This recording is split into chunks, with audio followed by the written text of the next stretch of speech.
Muy buenas tardes con todos, queridos amigos de Gracia Urbana. Qué alegría volver a verlos una semana más y juntos en nuestro programa.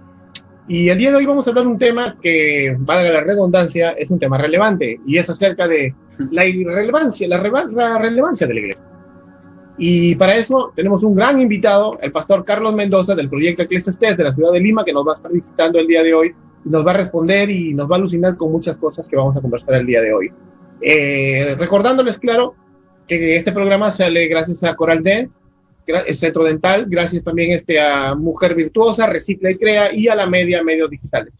Carlitos, ¿cómo estás? Buenas tardes, ¿qué tal?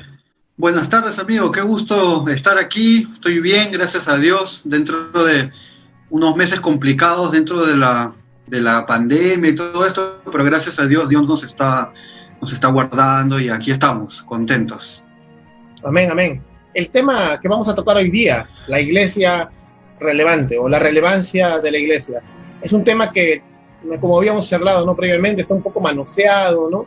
Todo el mundo habla de ser relevante. Me hace recordar la otra frasecita que todos dicen que son de sana doctrina, ahora todos dicen que son relevantes. ¿Podrías contarnos en este bloque qué es ser relevante? ¿Qué es ser relevante? Es una pregunta para mí difícil de responder, ¿ya? Porque se ha hablado mucho y pareciera que tal vez no hay un consenso claro de qué es realmente ser relevante y que los conceptos se han mezclado y todo eso, ¿no? Pero a veces algunos conceptos se entienden mejor cuando decimos qué cosa no es ser relevante, ¿no?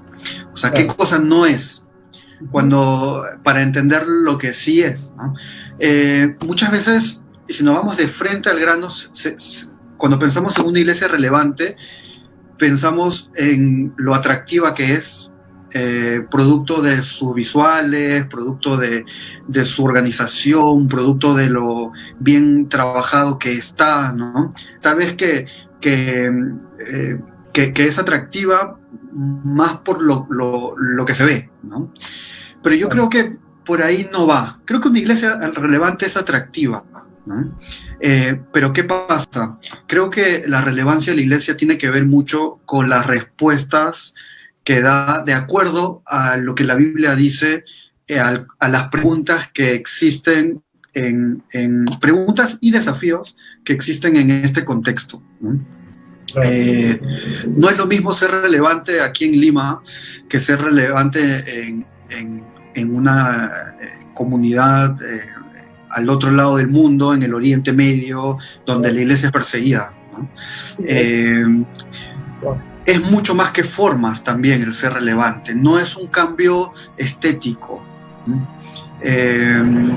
Y también hay peligros de buscar esa relevancia más que buscar que la misión de Dios crezca, ¿no? Entonces, para mí, ¿qué es ser relevante? Si yo tuviera que dar un concepto personal, ser relevante es ser una iglesia centrada en la gloria de Dios, y centrada en la misión de Dios. Eso es ser relevante, ¿no? Más allá de las formas que son importantes, que nosotros buscamos mucho, siempre estar pensando cómo llegar, cómo hacemos para alcanzar a este grupo no alcanzado de la sociedad, de la cultura.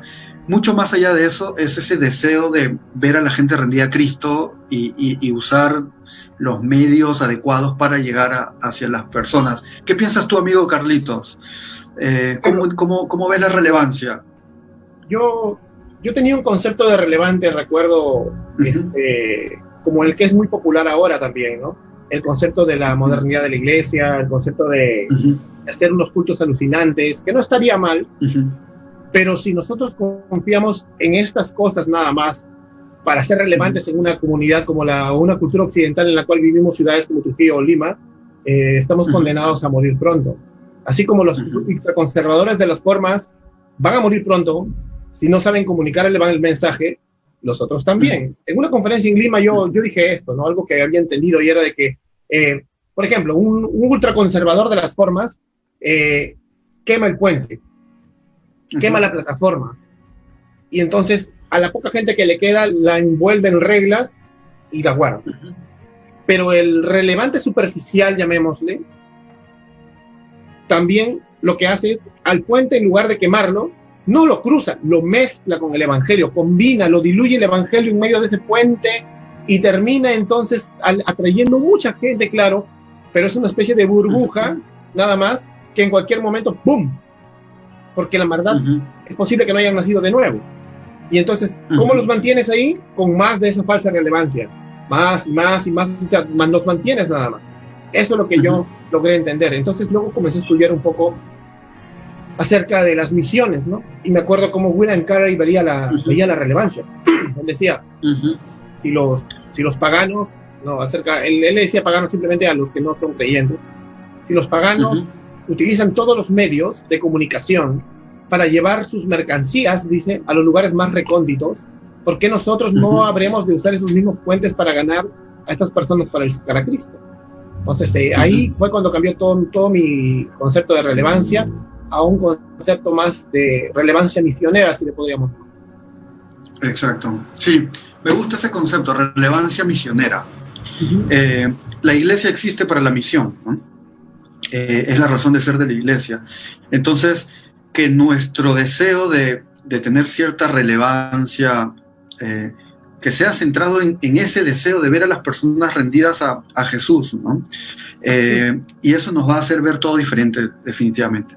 Trabajar diferente, nos capacitamos y nos organizamos mejor, no por el impacto visual en sí mismo, sino por las personas. Sí, incluso, no sé, tú habrás leído algunos libros populares, libros, y nos enseñan prácticamente a cómo armar todo el armatoste para que se vuelva todo atractivo, ¿no? Y de hecho que después vamos a comenzar a depender siempre de la cultura, siempre armándonos a la cultura, siempre armando. Ahora, yo no estoy en contra de que seamos buenos comunicadores, porque la cultura de ahora no es la misma de hace 20 años, y no les puedo hablar igual porque no me van a entender. Pero de ahí a que yo me sujete y dependa de esa cultura para hacer misión, o sea, ahí estamos mal. Un amigo dijo algo así: hipercontextualización es deformación. Wow, terrible. Y yo creo eso, ¿no? Llega un momento en que podemos peligrar en nuestro deseo de ser relevante, en que somos tan contextuales que ya perdimos los principios, los pilares de lo que es ser el cristianismo. Sí. Y es algo que tenemos que cuidar. Tal vez durante los primeros 3 siglos hubieron estos descuidos, durante la era imperial hubieron estos problemas, durante la Reforma se corrigieron muchas cosas, pero también hubieron algunas cosas, y en el siglo XX la iglesia cambió mucho, pasó del cliché de la iglesia es aburrida, ¿no? Porque antes era lo que decían de nosotros, la iglesia es aburrida, y alguien dijo, no, la iglesia no debería ser aburrida, ¿no? Entonces se comenzó a utilizar ciertos métodos para hacer la iglesia un poco más entretenida, atractiva, lo cual es bueno, ¿no? Pero llegó un momento en que la gente comenzó a venir solo porque era entretenido y no por rendir sus vidas a Cristo. No sé si me dejo entender. Claro. Entonces, tal vez uno de los peligros modernos es ese pragmatismo, ¿no? De que todo vale con tal de llenar bancas. Sí, es justo lo que me parecía acerca de combinar el puente con el Evangelio. Tanto que sí que... Exacto. O sea, porque llenamos un estadio, decimos avivamiento. Y si no lo llenamos, nos sentimos fracasados, que hemos fracasado en el evento. No estamos viendo lo que Dios ha hecho de repente en algunas almas que están aquí. Y eso es terrible, ¿no? Exacto.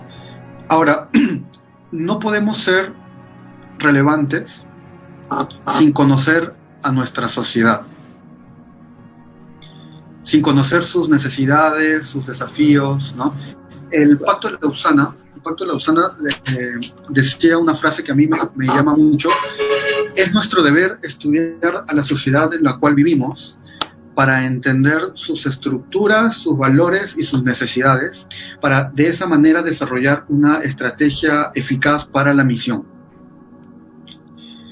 Y yo creo de que no es posible ser relevante sin conocer las estructuras, los valores y las necesidades en la que estamos rodeados, donde estamos trabajando, ¿no? Porque muchas veces vamos a conferencias donde nos enseñan a producción, nos enseñan a iluminación, fotografía, redes sociales, y las implementamos en nuestra iglesia, pero no tenemos idea de lo que está pasando a nuestro alrededor. Entonces, creo que ser relevante tiene que ver con eso, ¿no? Con conocer las necesidades. Y alguien dijo así, ¿no? Tú no puedes amar lo que no conoces. Es cierto. Entonces... Si no conocemos la narrativa cultural, el contexto misionero en el que estamos plantando o ya pastoreando, no vamos a conectar realmente, no vamos a ser relevantes. Bueno, el tema del Pacto de Lausana, quiero que les expliques a los televidentes qué es, pero lo va a hacer después de una pausa comercial. ¿Ya? ¿Ya venimos? Listo. Chicos, estamos acá en unos minutos. Gracias. Vamos a la pausa comercial.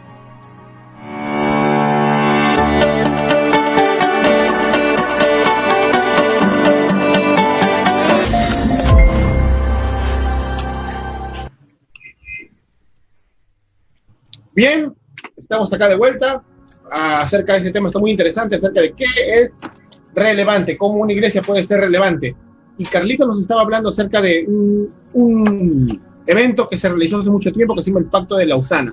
Cuéntanos un poco acerca del Pacto de Lausana, Carlitos, para que se documente aquí ante la audiencia.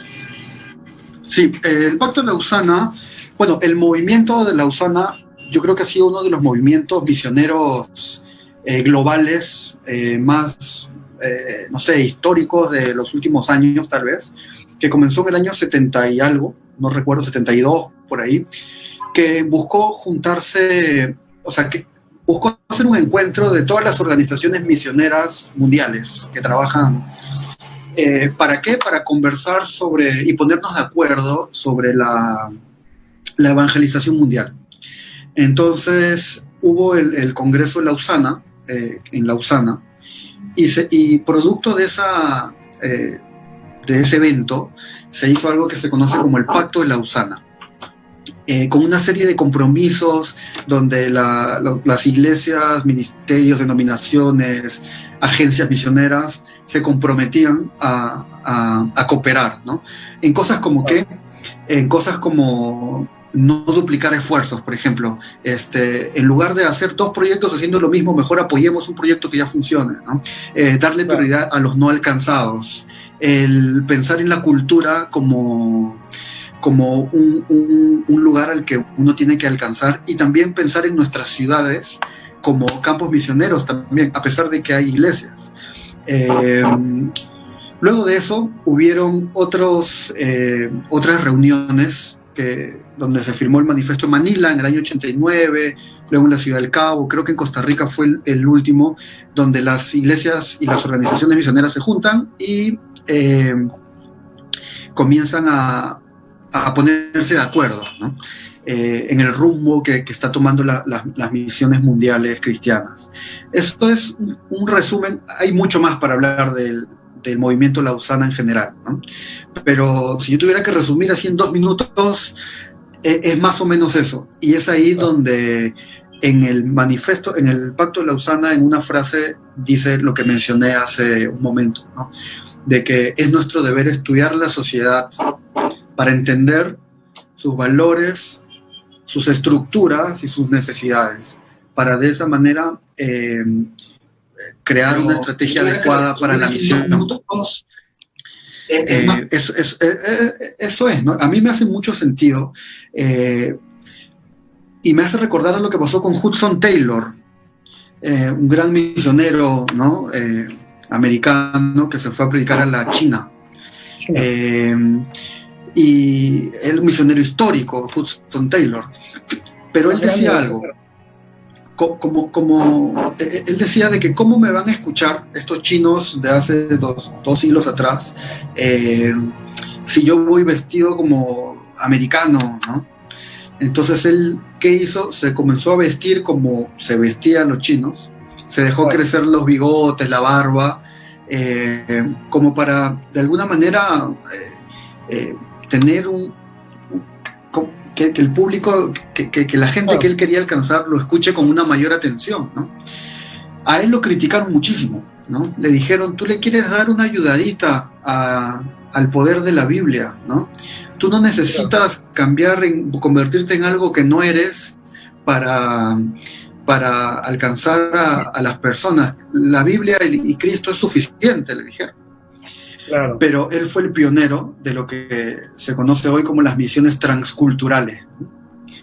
¿Qué hablan las misiones transculturales? El hecho de que si yo voy a predicar a una tribu indígena, tengo que saber cómo se comunican, tengo que estudiar su cultura, tengo que vestirme como ellos, tengo que aprender sus códigos, sus jergas, sus ritos, ¿no? ¿Para qué?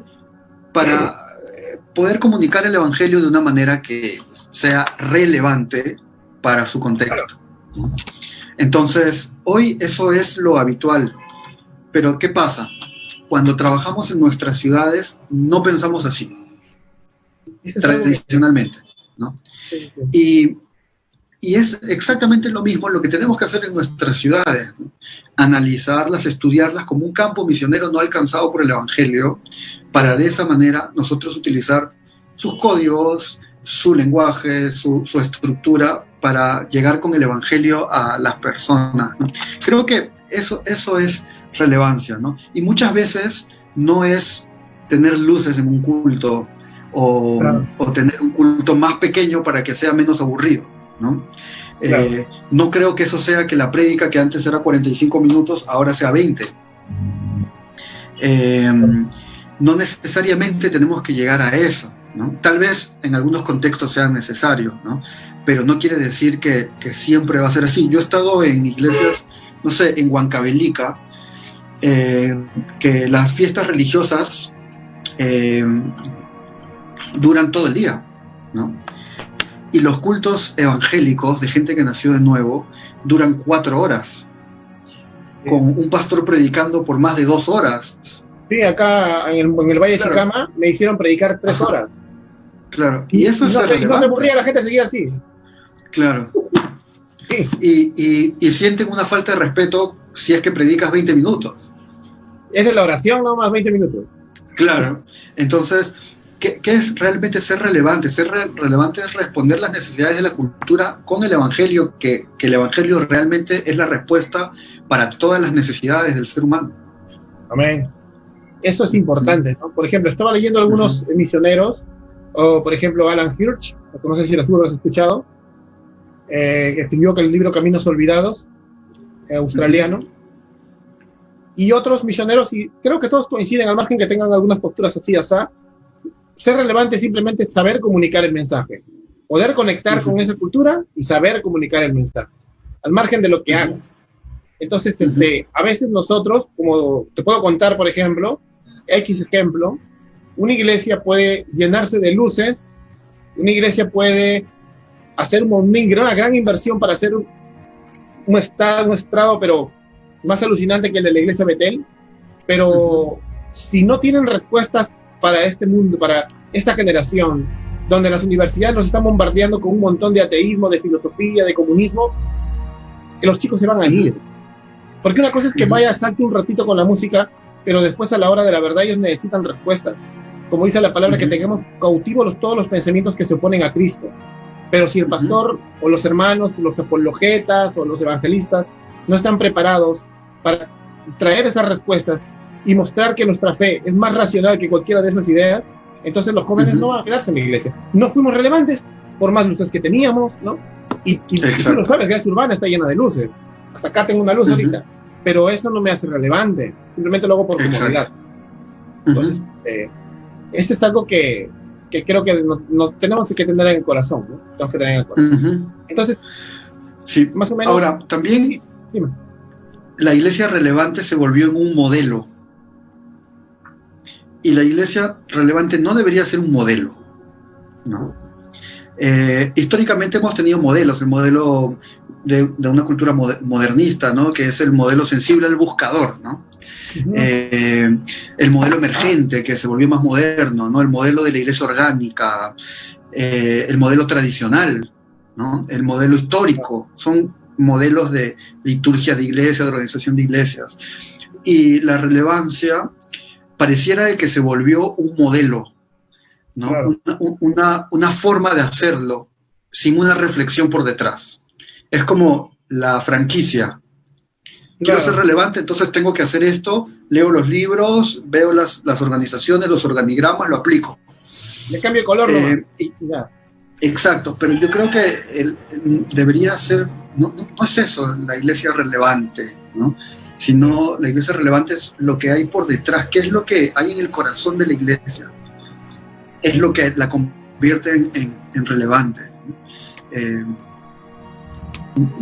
A veces pareciera que ser cool, ser una iglesia cool, es ser una iglesia relevante. Y no es tan así. Tú puedes ser cool, tener llena la iglesia de gente, tener miles, pero de puros cristianos nominales. Y eso es un fracaso. ¿Sí? Eso es un fracaso tú ya conoces Ciudad Urbana, por ejemplo, acá. Y mi sueño es sí tener una iglesia grande que conquiste las esferas, como reformados que somos nosotros, queremos en la conquista de las esferas, como Abraham Kuyper. Pero, ¿de qué sirve que yo llene un estadio si eso es una burbuja nada más? Al momento de la prueba, el 90% de esas personas puede que no hayan nacido de nuevo y no quieran morir de la mano en un coliseo romano, sino que se vayan corriendo. Entonces, si no nos estamos preocupando por, incluso ya acá viene el tema doctrinal, ¿no? ¿Qué es membresía de la iglesia? ¿Qué es consejería bíblica? ¿No? ¿Qué es el gobierno bíblico de la iglesia? ¿Qué es una doctrina centrada en el evangelio? Al final vamos a terminar muy mal. Exacto, sí. Sí. Y mira, un análisis que podemos tener, ¿no? Hay muchas iglesias relevantes, ¿no? Entre comillas relevantes, que convocan miles de personas los domingos, miles, 6 cultos, 7 cultos, cada culto de 500, 600, 800, 1000 personas. Pasa lo de la pandemia, preocupadas porque no tienen reuniones presenciales, no recogen ofrendas, tienen que pagar las planillas, el alquiler, los servicios. Las iglesias que más sufrieron fueron las iglesias gigantes, ¿no? Las mega iglesias. Y luego tú ves las transmisiones de estas iglesias que convocaban miles domingo. ¿Cuánta gente está desde su casa conectada? 100, 200 personas, 300, pero no congregaban 4.000 cada domingo, 5.000 cada domingo. Entonces, yo entiendo de que evidentemente, no sé, una familia de 4 miembros que va a la iglesia el domingo, en la reunión online son 1, ¿no? Claro. Yo entiendo eso. También entiendo de que no todos tienen acceso a internet, bueno, pero al mismo tiempo sí creo que el impacto, por ejemplo, los ingresos económicos, si disminuyen tan dramáticamente, ¿por qué es? Porque no hay un compromiso real. Claro. ¿No? Es que a veces tenemos un compromiso con la institución y no un compromiso con Cristo, pues. Exacto, sí. O ni siquiera un compromiso, sino porque va a ir a la iglesia todos los domingos no significa estar comprometido tampoco, sino que tú puedes ir por muchos motivos, por la relación, por los amigos, por una chica que te gusta, porque la música, incluso porque te sientes bien, puedes ir. Un mensaje menos duro, más corto, pero en el fondo ese mensaje te hace sentir bien, te sales así como si escucharas un coach, ¿no? Claro, o sea, entonces, ¿realmente eso es ser relevante? Claro, no. ¿Realmente eso es ser relevante? Lo que sí me sorprende es esto, mira, que todo esto que de aquí comienza a crear un falso cristianismo, o sea, falsos profesantes de fe, y eso hace que la iglesia ya no sea una cultura que está en contra de un contramundo, ¿no? Sino que sea más bien parte del mundo. Y eso lo vamos a ver justo en el próximo bloque, ¿no? Cuando vamos a hablar acerca de la iglesia como contracultura. Así que nos vemos, vamos a una pausa comercial y ya volvemos.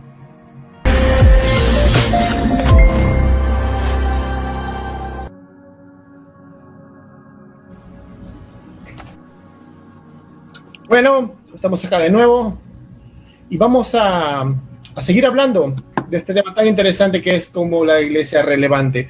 Y vamos a hablar ahora de la iglesia, pero de un aspecto contracultural, la iglesia como antítesis de la cosmovisión anticristiana de este mundo. Cuéntanos algo acerca de cómo es que la iglesia es una contracultura, Carlos. Bueno, el mensaje del Evangelio es un mensaje que sí o sí es confrontante, ¿no? Porque para aceptar las buenas noticias del Evangelio, primero tienes que ser consciente de las malas noticias, ¿no? De tu naturaleza de pecado, de que estás en rebeldía con Dios, ¿no?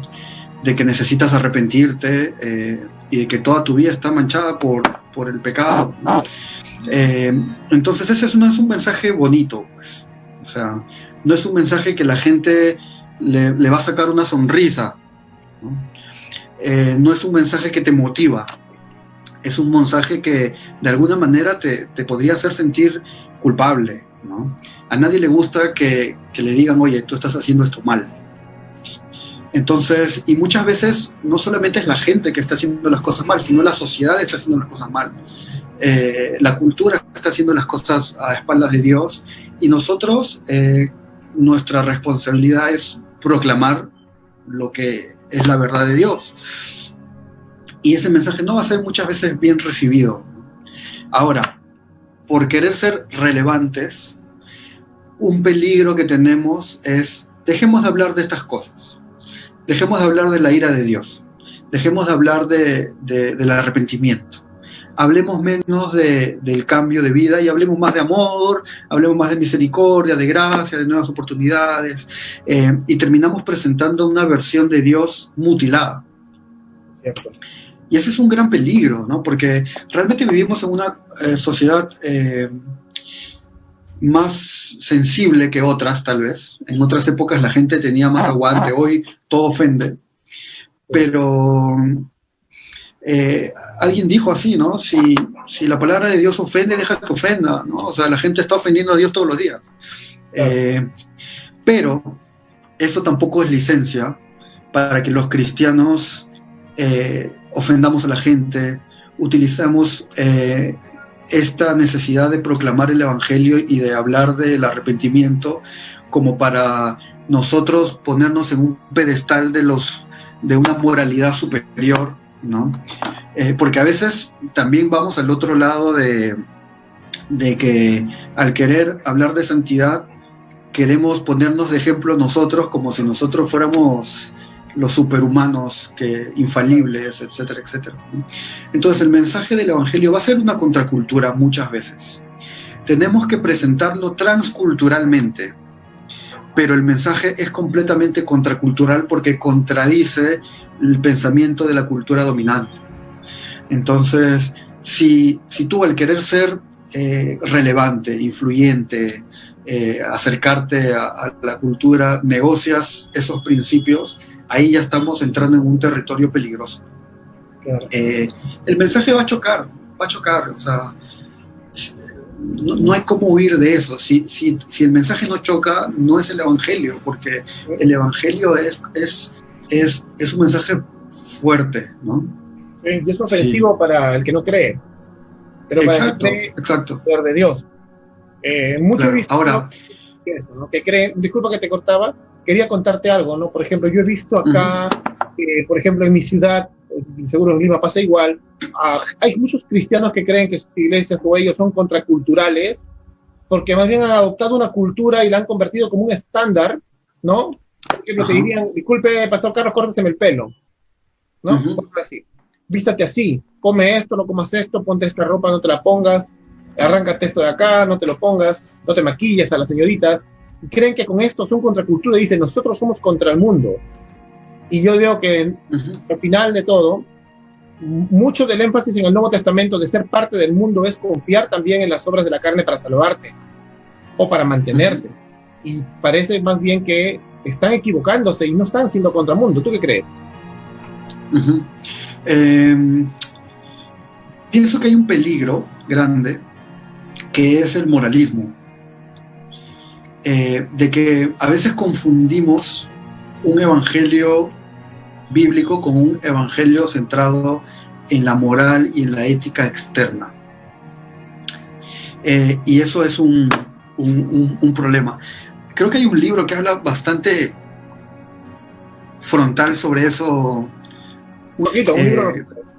Sí, y ahí como que tiene un capítulo que es bien interesante, que lo recomiendo, que habla de que nosotros no estamos llamados a moralizar el mundo. A veces nosotros atacamos más las formas externas que el corazón de la persona. Cuando yo digo que el Evangelio confronta, no es que confronta un cabello largo o un cabello corto, no es que confronta que tengas dos mujeres, sí lo confronta, pero el problema no es que tengas dos mujeres, sino el problema es lo que hay en el corazón que te lleva a tener dos mujeres, ¿no? Claro. Y el problema siempre está en el corazón humano, y es ahí donde ataca el Evangelio. Yo creo que si esa persona no se arrepiente interiormente, no se da cuenta, da lo mismo que esa persona cambie externamente. Eso no es transformación del Evangelio, ¿no? Eso no es entonces, a veces somos solo moralistas. Y nuestra forma de predicar es abominación lo que ustedes hacen, ¿no? Asesinas, quieren matar a sus hijos en el propio vientre, pero ese no es el problema. Claro. Eso es solamente enfocarnos en lo moral. Ese es un cristianismo superficial. Lo que el Evangelio propone es que hay en el corazón de esa persona que lo lleva a concebir la posibilidad de asesinar a su hijo en el vientre. El pecado detrás del pecado. Wow, si nosotros logramos que esa persona no cometa lo que iba a cometer, su alma, o sea, no hay ninguna clase de transformación, ¿no? El Evangelio va adentro. Y eso a veces nos olvidamos, ¿sí? O sea, me pongo a pensar, ¿no? Cómo es que, como dicen algunos predicadores, incluso dentro de iglesias sanas, que predican esto de una manera superficial, pero se ha olvidado el poder del Evangelio y la doctrina del nuevo nacimiento, de la regeneración. Es posible que nosotros no estamos creyendo en la regeneración, sino en la moralización. Como hace rato hablamos, ¿te acuerdas? La aculturarización, algo así. O sea, tratando de aculturarlos, de tratarlos de convertirlos en personas solamente morales, incluso condicionando su vida cristiana a esos preceptos morales, y nunca hay un nuevo nacimiento en estas personas. Entonces, en este caso, una sociedad que, por ejemplo, que restringe con un montón de leyes a muchas personas acerca de ciertas cosas, pero no hay un cambio en el corazón, yo veo que no va a haber nunca un despertar, un avivamiento o una reforma, porque te lo puedo decir en mi ciudad, y en Lima también es así. Si tú te vas a los distritos más populosos, ves una iglesia evangélica cada 2 cuadras, y está llenecito de iglesias evangélicas. Cualquiera diría, avivamiento, ya esto ha sido conquistado para Cristo, pero de esos sitios salen más marcas, más niñas embarazadas, más droga, más delincuencia. Tú dices, ¿dónde está el evangelio de los evangélicos? Exacto. O sea, y quitando las iglesias de las zonas rurales, las zonas un poquito más, en zonas más difíciles, si nosotros vemos las estadísticas de la iglesia, o sea, de todas las sociedades, estratos sociales, niveles socioeconómicos, la violencia intrafamiliar dentro de la iglesia es exactamente la misma que fuera de la iglesia. La cantidad de violencia doméstica dentro de la iglesia cristiana es exactamente la misma que fuera, tal vez un poquito menor, pero la cantidad de divorcios dentro de la iglesia evangélica, estadísticamente hablando, es prácticamente el mismo que fuera de la iglesia evangélica. Iglesia evangélica, reformada, cristiana, protestante, ¿no? Entonces somos muy pro familias, pero en el fondo somos exactamente igual que los inconversos. Sí. Somos muy pro vida, pero en el fondo somos exactamente igual, ¿no? Entonces necesitamos una honestidad mayor, ¿no?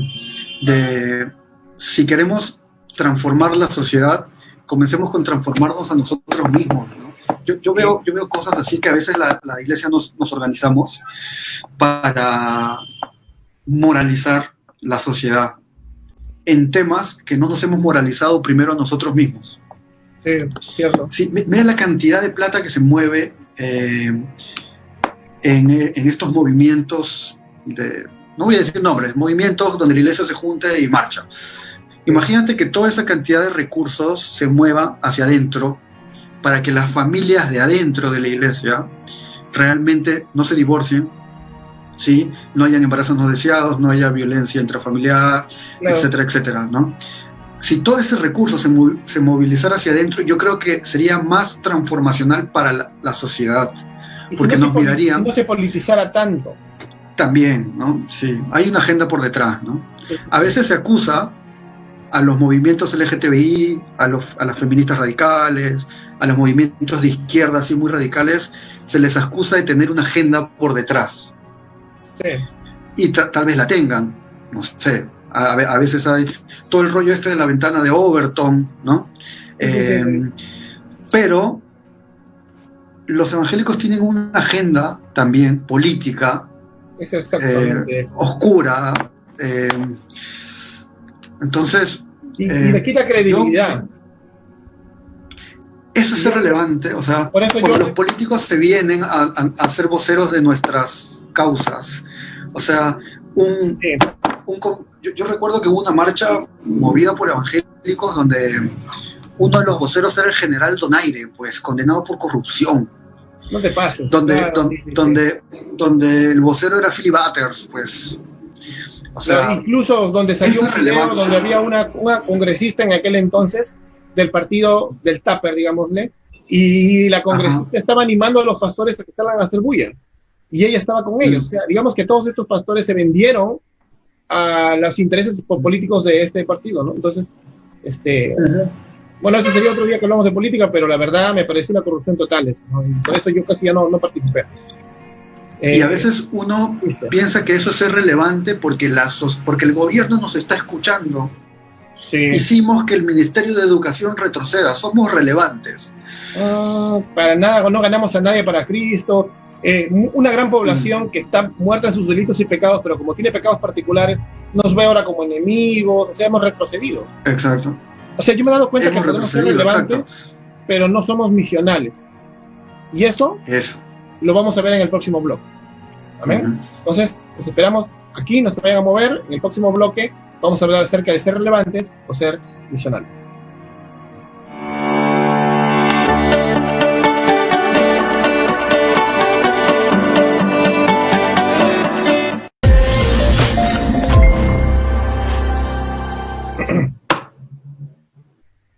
Bien, bueno, qué pena, es una conversación muy enriquecedora, es una conversación maravillosa, pero vamos a llegar, digamos, al último bloque del programa y vamos a hablar acerca de lo que es justamente ser relevantes o ser misionales, o ser los dos.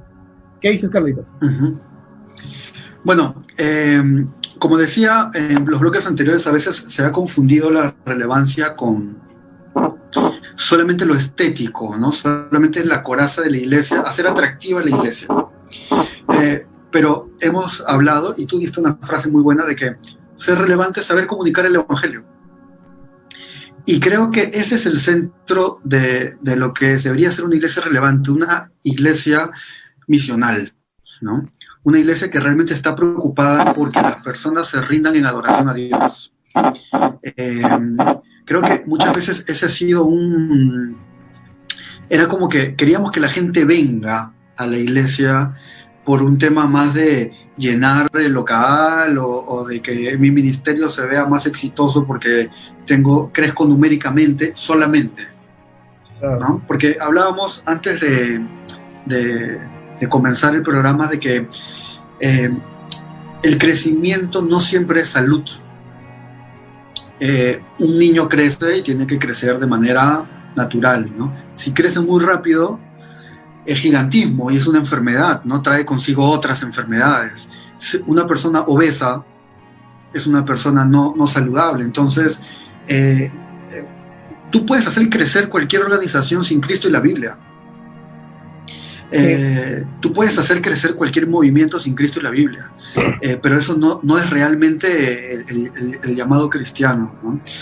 Yo creo que la iglesia es una entidad existe para la misión, sin misión no hay iglesia, y que nuestra relevancia debería estar motivada en eso, ¿no? Alguien dijo una frase así: si tu iglesia cerrara, ¿alguien la extrañaría?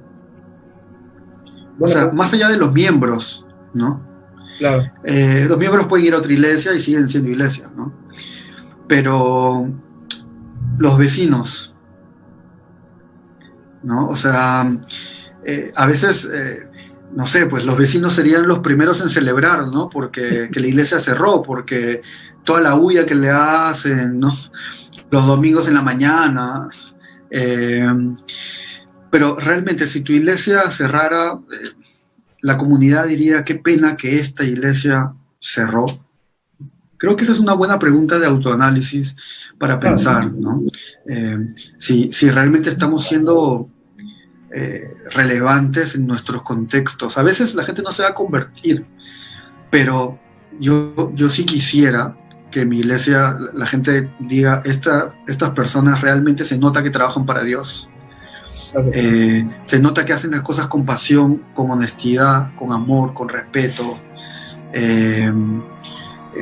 Y yo estoy seguro que a través de eso muchas personas van a matar sus prejuicios que hay hacia nosotros los cristianos. Y eso es un paso más cerca hacia su conversión. Alguien dijo así: si una persona estaba a 15 pasos de entregar su vida a Cristo y ahora está a 10 pasos, esto ya es un éxito.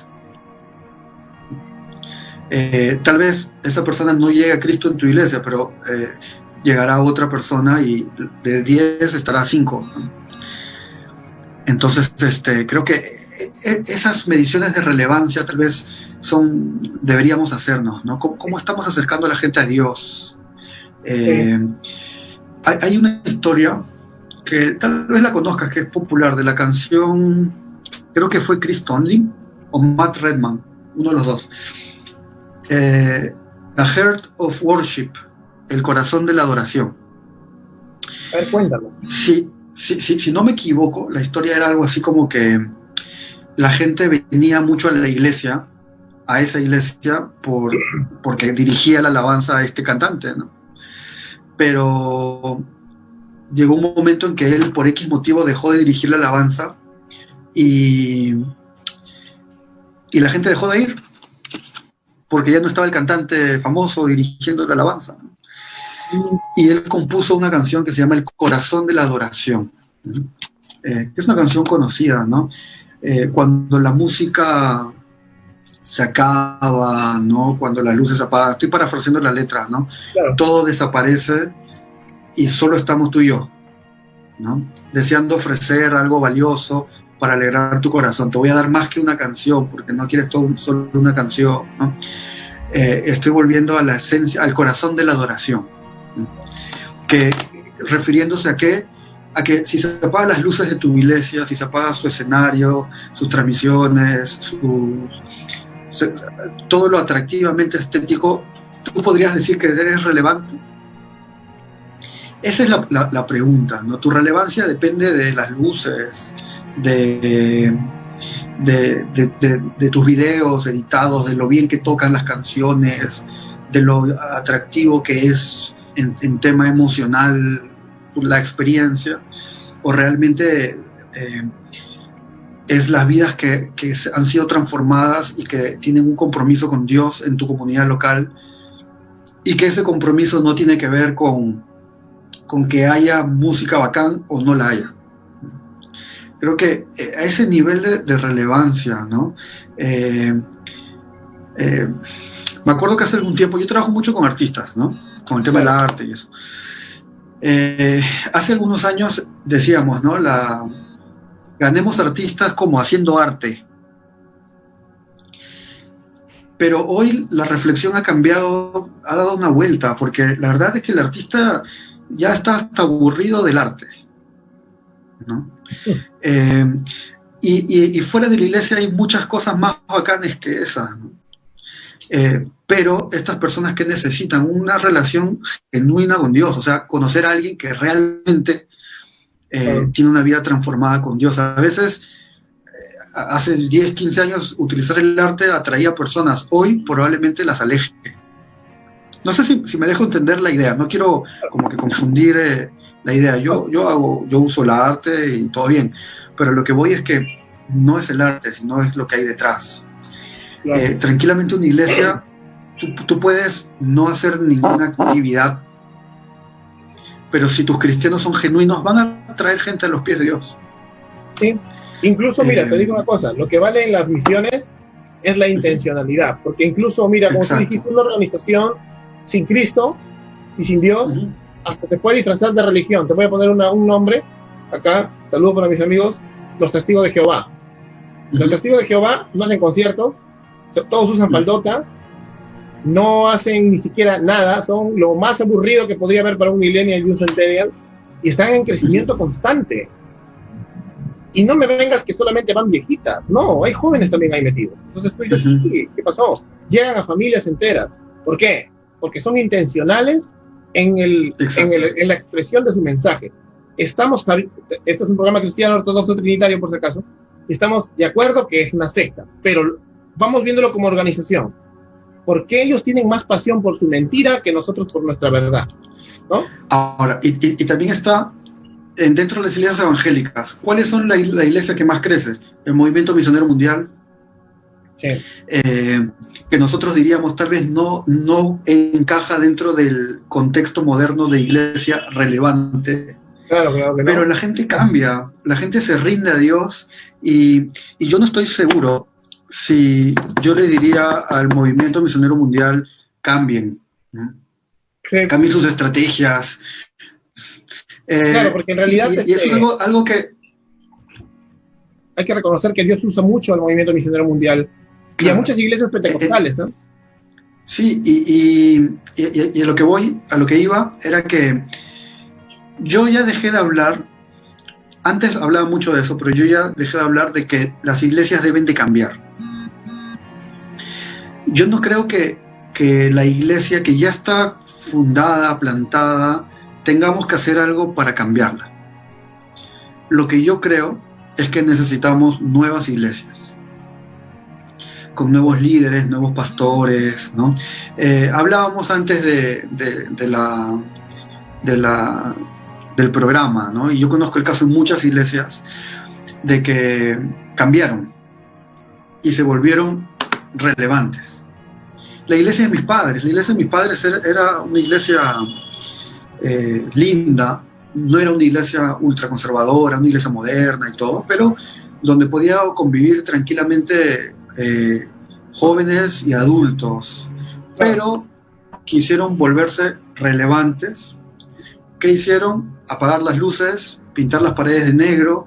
Entonces mi papá, que ya no miraba tan bien, en algún momento casi se cae yendo a la reunión. Ya no pueden llevar la Biblia al culto porque no leen, porque la luz no es suficiente, ¿no? Entonces, y la generación adulta sufre. Y yo digo, ¿por qué la iglesia tiene que descuidar a la generación adulta con la excusa de ser relevante? ¿Sí? Yo no creo que la iglesia, una iglesia que ya funciona, que la gente se convierte, que ya tiene una cultura de iglesia, que tiene frutos notorios de que Dios está obrando, yo creo que ya no se debe cambiar eso, en mi opinión. Al menos y no es algo en esta generación. Sí, tal vez que sea un cambio más orgánico, ¿no? Pero sí. Al mismo tiempo hay la necesidad hoy de alcanzar a muchas personas que no están viniendo a nuestras congregaciones. Entonces, para alcanzar a esas personas y que no irían a estas iglesias. Claro. Entonces, ¿qué necesitamos? Nuevas iglesias. Amén. Eso, plantación de nuevas iglesias formales, bien organizadas, con una confesión de fe bien sólida, pero que sea una buena comunicadora del mensaje, no al margen de que sea así, o asá, no, pero la cosa es que llegue a la gente. Y también que no sea un modelo, una estrategia, o sea, no sea como que compramos la franquicia porque esto funciona, sino si la iglesia es así, no es porque los líderes leyeron libros donde les enseñaron a ser así. Si la iglesia es así, es porque la gente es así. Amén. Porque si no, nos volvemos unos travestis culturales. Oye, sí, Eso es lo que son. Oye, qué loco. Pero es cierto. O sea, somos unos, claro, estamos cambiando o haciéndonos pasar por algo que no somos. Es como Por ese ejemplo, líder de jóvenes que se viste como chibolo, así, ya habla como con la mexicano cuando excusa, ministra. Ya habla como claro, mexicano cuando con la ministra. excusa de llegar a los jóvenes, pero cuando ese pastor no está, ¿qué cosa dicen los jóvenes? Dicen, oye, qué ridículo ese viejo que se viste como chibolo, ¿no? Sí. Es un chiquiviejo, Y digamos. todo es un chiquiviejo, ¿no? Claro. Eso es lo que piensa. Y también, o sea, la gente se da cuenta cuando lo que hacemos es armado, Sí. no es algo natural. O sea, Yo si estoy tu a favor de iglesia que es... haya un hombre de Dios que tenga su edad, pues de 50 años, 60, y sea muy alegre y gozoso, amén. Pero que de la nada un pastor que tú sepas que no era así, comienza a hacer TikToks, o sea, ya pues, no pues. O sea, Sí. yo hago Pues, TikTok. claro, sí. O sea, a lo que voy es que no nos convertamos en algo que no somos. O sea, Sí. si somos una iglesia súper moderna y todo eso, es porque somos así, no Sí. porque nos volvemos así. Porque eso no es natural, no es honesto. Y la iglesia, incluso la estética de la iglesia, tiene que ser una expresión de lo que somos. Y sobre todo, No lo que tú bien has dicho, me toca el corazón, es que no voy a sacrificar a la generación que dio todo por Cristo, por ahora, por traer a los jóvenes, dejarlos fuera, ¿no? No puedo hacer yo eso, no puedo sacrificar a la iglesia de Cristo por hacer algo nuevo, ¿no? A menos que tal vez tus hermanos estén de acuerdo y digan, pastor, háganlo, pero generalmente no es así. Las iglesias que tienen una forma, así son y así quieren seguir. Yo no soy nadie para venir y cambiarles boom, ¿no? Entonces, bueno, la verdad ha sido una charla muy chévere, ¿eh? Gracias a Dios, y me ha dado mucho gusto, Carlos, escucharte, que tienen que hacer más charlas, ya estamos coordinando pronto, y ¿qué podrías decir a los televidentes para despedirnos? Bueno, que gracias por participar, por estar ahí. Si quieren conocer un poquito más de lo que hacemos, pueden buscarnos en redes, ¿no? Yo soy Carlos Miguel Mendoza, la iglesia donde sirvo se llama Proyecto Eclesiastés, en todas las redes. Y cuestionémonos, analicemos nuestro corazón constantemente, el por qué hacemos lo que hacemos, por qué queremos hacer cambios, por qué queremos implantar tal estrategia, tal método, tal actividad, ¿por qué? Porque realmente tenemos la convicción de que responde a una necesidad de nuestro entorno, o lo hacemos porque todos lo hacen, porque está de moda, porque, no sé, porque es cool, ¿no? Analicémonos. Creo que algo que la iglesia tiene que practicar es la autocrítica, el autoanálisis. Lo hemos dejado de hacer. Me parece, ¿no? de que muchas veces hacemos las cosas y damos por sentado que todo bien, pero de tiempo en tiempo algo saludable es, ¿estamos haciendo las cosas realmente con las motivaciones adecuadas? ¿No? Creo que esa es la reflexión que yo dejaría de un tema como este, ¿no? Amén. Gracias, Carlitos, ha sido un programa maravilloso. Gracias a Coral Dent, Centro Dental y Servicio Dental Integral para Adultos y Niños, La Media, Marketing Digital y Mujer Virtuosa, Recicla y Crea. Gracias y nos vemos la próxima semana en otro programa de Gracia Urbana. Chao, bendiciones a todos.